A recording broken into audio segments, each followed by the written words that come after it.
Movie ಮಾಡಿಲ್ಲ. ಇದು ನನ್ನ ಫಸ್ಟ್ ಮೂವಿಲಿ ಫಸ್ಟ್ ಸಾಂಗ್, ಫಸ್ಟ್ ಡ್ಯಾನ್ಸ್ ಮಾಡಿದ್ದೆ ಸರ್. ಕನ್ನಡದಲ್ಲಿ ಇಲ್ಲ ಸರ್. ಯಾರು? ನಾನಾ? ಹೌದು. ನಾನು ಯಾವಾಗ 19 ವರ್ಷದ ಹುಡುಗಿ, ನನಗೆ ಅವಾಗ ಸರಿ ಯಾವುದು ತಪ್ಪು ಯಾವುದು ಅಂತ ನನಗೆ ಗೊತ್ತಿರಲಿಲ್ಲ.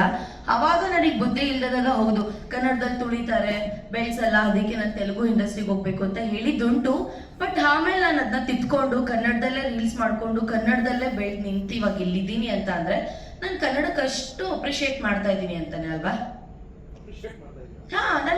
ನಾನು ಅಪ್ರಿಷಿಯೇಟ್ ಮಾಡ್ಕೊಂಡು ಕನ್ನಡದವಳು ನಾನು ಅಂತ ಹೇಳ್ಕೊಂಡು ನಾನು ಕನ್ನಡದಲ್ಲಿ ನೀರು ತಿಂದು ಕನ್ನಡದಲ್ಲಿ ಅನ್ನ ತಿಂದು ಇವತ್ತು ನಾನು ಅಷ್ಟು ಮರ್ಯಾದೆ ಕೊಟ್ಟಿರೋದಕ್ಕೆ ನನಗೊಂದು ಮರ್ಯಾದೆ ಸಿಕ್ಕಿ ನಾನು ಇಲ್ಲಿ ಇರೋದು ಸರ್. ಬಟ್ ನಿಮ್ ಪಾಠ ಪೂರ್ತಿ ತೆಲುಗು ವರ್ಷನ್ ಅಲ್ಲೇ ಇದೆಯಲ್ಲ ಮ್ಯಾಮ್. ಇವಾಗ ಆಲ್ರೆಡಿ ಹೇಳಿದ್ದಾರೆ ಅಲ್ವಾ ತೆಲುಗು. ಇವಾಗ ನೀವೇ ಹೇಳಿದ್ರಿ ಆರ್ಟಿಸ್ಟ್ ಆಗಿ ಇಲ್ಲ ಅನ್ನಕ್ ಆಗಲ್ಲ ಅಂತ. ಅದೇ ನಿಮಗೆ ತೆಲುಗು ಆಫರ್ ಬಂದಾಗ ಇಲ್ಲ ಅನ್ಬೇಡಿ, ಯಾಕಂದ್ರೆ ನಮ್ಮವ್ರು ಬೇರೆ ಇಂಡಸ್ಟ್ರಿಲಿ ಇದ್ದಾರೆ ಅಂದ್ರೆ ನಮಗೂ ಖುಷಿನೇ.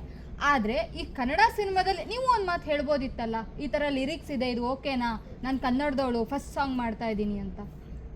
ಹೌದು, ನಿಮ್ ಪಾಯಿಂಟ್ ಆಫ್ ವ್ಯೂ ಅಲ್ಲಿ ಹೇಳ್ಬೋದಿತ್ತು. ಬಟ್ ನನಗೆ ಆ ಸಾಂಗ್ ಕೇಳಿದಾಗ ನನಗೆ ಆ ತರ ಅನ್ಸಿಲ್ಲ ಮ್ಯಾಮ್. ಯಾಕೆಂದ್ರೆ ಇದು ಕನ್ನಡ ಮೂವಿ, ಕನ್ನಡದಲ್ಲೇ ರಿಲೀಸ್ ಆಗೋದು. ಎಲ್ಲಾ ಕನ್ನಡದವ್ರಿಗೆ ಕುತ್ಕೊಂಡು ನೋಡುವಂತಹದ್ದಾಗಿ ನೋಡ್ತಾರೆ, ಅರ್ಥ ಮಾಡ್ಕೊಂತಾರೆ ಅಂತ. ಸೊ ಇದು ನನ್ನ ಪಾಯಿಂಟ್ ಆಫ್ ವ್ಯೂನಲ್ಲ, ನಾನೊಬ್ಬ ಆಡಿಯನ್ ಆಗಿ ಪ್ರಶ್ನೆ ಕೇಳ್ತಾ ಇರೋದು. ಯಾರೇ ಆಡಿಯನ್ ಆದ್ರೂ ಇದನ್ನೇ ಕೇಳ್ತಾರೆ, ಅದಕ್ಕೆ ನಾನು ಆಡಿಯನ್ ಪಾಯಿಂಟ್ ಆಫ್ ವ್ಯೂನಲ್ಲ ನಾವೆಲ್ಲರೂ ಪ್ರಶ್ನೆ ಕೇಳೋದು. ಮ್ಯಾಮ್, ಇವಾಗ ಮ್ಯೂಸಿಕ್ ಸಾಂಗ್ ಎಲ್ಲ ಯಾರು ಬರ್ದಿರೋದು ಅಂತ ಕೇಳಿದಾಗ ಕಿರಣ್ ಸರ್ ಅಂತ. ಅವ್ರು ಎಷ್ಟು ಸಾಂಗ್ ಮಾಡಿದ್ದಾರೆ, ಎಷ್ಟು ಸಾಂಗ್ಸ್ ಹಿಟ್ ಆಗಿದ್ದಾರೆ, ಒಳ್ಳೊಳ್ಳೆ ಸೂಪರ್ ಸ್ಟಾರ್ಸ್ಗೆಲ್ಲ. ಸೊ ನನಗೇನು ಅನ್ಸ್ಲಿಲ್ಲ ಕ್ವಶನ್ ಮಾಡಬೇಕು, ಇಲ್ಲ ಈ ತರ ಇರಬೇಕು ಆ ತರ ಇರಬೇಕು, ನನಗೆ ಅನ್ಸಿಲ್ಲ. ನನಗೆ ಓಕೆ ಅನಿಸ್ತು, ನಾನು ಮಾಡ್ದೆ.